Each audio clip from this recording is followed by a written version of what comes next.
নমস্কার দর্শক বন্ধু, আরও একটা গুরুত্বপূর্ণ ভিডিও উপস্থাপন করতে চলেছি। আশা করছি তোমরা প্রত্যেকে ভালো আছো, সুখে আছো। তোমাদের সুখ, শান্তি, সমৃদ্ধি কামনা করে আমি আমার ব্লগটা শুরু করছি। আজ বলবো নীল ষষ্ঠী কবে এবং এই ব্রত তোমরা কেন করবে, কি উপকার বা কি ফল লাভ হবে এই ব্রত করলে, সেটাই বলবো।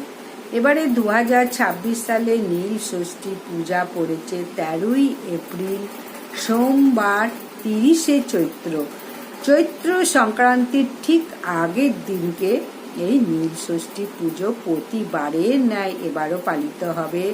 এই ব্রত ছোট বড়, বুড়ো এবং কচি কাঁচা, সধবা বিধবা এবং পুত্রবতী কন্যাবতী সকলেই করতে পারো এই ব্রত, কোনো নিষেধ নেই। তবে কোনো যদি অসৌচ হয়, কোনো বাধা পড়ে, কোনো পিরিয়ড হয়, তাহলে তারা কিন্তু কখনো মহাদেবকে ছোবে না বা স্পর্শ করবে না। বাকি সমস্ত নিয়ম মানো, মন্ত্র উচ্চারণ করো, মন্ত্র কানে শোনো, নিরামিষ আহার করো, ভাত খেও না, অবশ্যই ময়দা খেয়ে থাকো, কিন্তু মহাদেবকে ভুলেও স্পর্শ করবে না যারা অশৌচ বা যাদের বাঁধা পড়েছে। কিন্তু উপবাসও করবে, সবই করবে, কিন্তু ব্রতটা ফেলে দেবে না। ব্রতটা ফেলে দিলে কিন্তু সন্তানের অমঙ্গল হবে। তাহলে এবারে বলবো, সোমবার পালিত হচ্ছে, আর সোমবারেই আবার এবারে একাদশীও পড়েছে, অত্যন্ত মাহাত্ম্যপূর্ণ একাদশী। যাই হোক, আমি এখন বলবো নীল ষষ্ঠী ব্রত কথা। এক ব্রাহ্মণ তার ছেলে মেয়ের মৃত্যুর কারণে দুঃখিত হয়ে ঘর ছেড়ে চলে যান। পথে মা ষষ্ঠী তাদের দেখা দিয়ে বলেন, চৈত্রে নীলষষ্ঠীতে নীলকণ্ঠ শিবের পূজা করলে সন্তানরা বেঁচে উঠবে।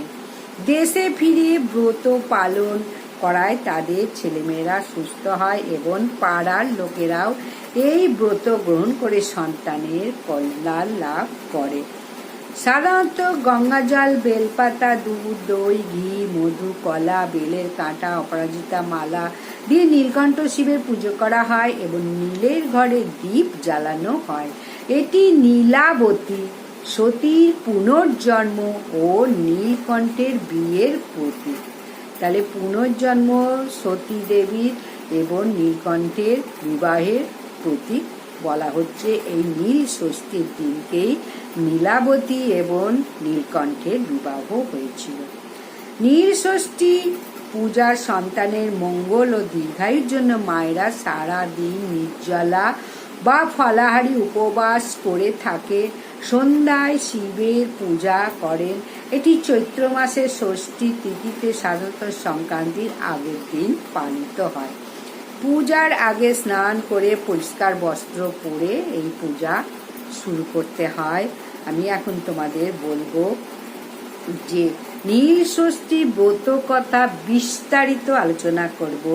নীল ষষ্ঠী ব্রত কথা বাঙালি হিন্দু সমাজের সন্তানের মঙ্গল ও নিরোগ জীবনের জন্য পালিত একটি প্রাচীন কাহিনী।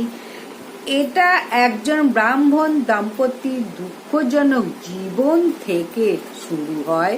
যাদের বারবার সন্তান মারা যায়, তারা এই অনেক কষ্ট করে তারা ঘর ছেড়ে বাড়ি থেকে চলে যান। এমন সময় এক গ্রামে এক ব্রাহ্মণ ও তার স্ত্রী থাকতেন, যারা ধর্মপরায়ণ হলেও নীল ষষ্ঠী ব্রত পালন করতেন না। তাদের 5টি সন্তান জন্ম নিল, কিন্তু কেউ বেশি দিন বাঁচল না। শোকে মুহ্যমান হয়ে দম্পতি ঘর ছেড়ে বনভূমিতে চলে যান। পথে এক বুড়ি আসলে মা ষষ্ঠীর ছদ্মবেশে তাদের দেখা দেন এবং জিজ্ঞাসা করেন তারা কেন ষষ্ঠী ব্রত করেন না। এই ব্রাহ্মণী বুড়িকে সন্তান মৃত্যুর কথা বললে বুড়ি বলেন, সমস্ত ষষ্ঠী ব্রতের মধ্যে নীল ষষ্ঠী সবচেয়ে শ্রেষ্ঠ। চৈত্র মাসের সংক্রান্তির আগের দিনকে এই নীলকণ্ঠ শিবের পূজা করে এই ব্রত পালন করতে হয়, তাহলে সন্তানরা নীরোগ থাকবে। বুড়ি চলে যাওয়ার পর দম্পতি দেশে ফিরে নীলষষ্ঠী ব্রত পালন করে। এই ব্রত পালন করলে কি ফল লাভ হয় এবং কিভাবে প্রচার হলো সেটাই তোমাদের একটু বলছি।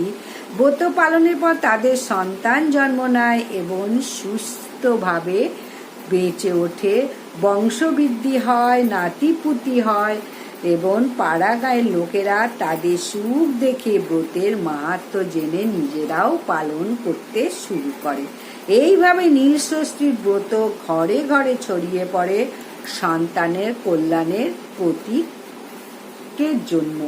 প্রত্যেক সন্তানের মঙ্গলের জন্য এই নীলষষ্ঠীর ব্রত অবশ্যই করো। নীলষষ্ঠী ব্রতের প্রধান ফল হলো সন্তানের নিরোগ এবং দীর্ঘায়ু জীবন নিশ্চিত করা। তাহলে বুঝতে পারছো, নীলষষ্ঠী ব্রতটা আর কোনো ষষ্ঠী করো না করো, নীলষষ্ঠী ব্রত অবশ্যই করবে।